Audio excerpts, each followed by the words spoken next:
এই দেখো আমি তোমার জন্য আজকে কি রান্না করেছি, রুটি আর মাংস। খেয়ে দেখো কেমন হয়েছে। তোকে রান্নাঘরে যেতে কে বলেছে? আর রান্নাঘরের অবস্থা ঠিক আছে তো?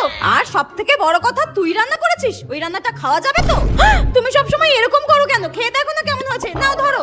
বাবা, কোন দিকে সূর্য উঠলো আজকে? আমার মেয়ে নাকি আমার জন্য রান্না করেছে? বাবা, ভাবাই যায় না। খাও খাও, খেয়ে বলো কেমন হয়েছে। এই থাম তো, আগে খেয়ে দেখি এটা গলা দিয়ে নামার উপযুক্ত কিনা। দাঁড়া। খাও না তাড়াতাড়ি।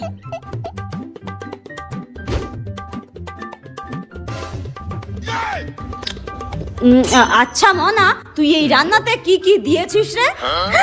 কেন মা, রান্নাটা খুব সুন্দর হয়েছে তাই না? আরে না রে, আসলে স্বর্গে গিয়ে তো আমাকে বলতে হবে আমি কি খেয়ে পটলটা তুললাম। এত তাড়াতাড়ি আমি মরলামটা কি খেয়ে। আর কোনোদিন রান্না করবো না আমি, যাও এখান থেকে।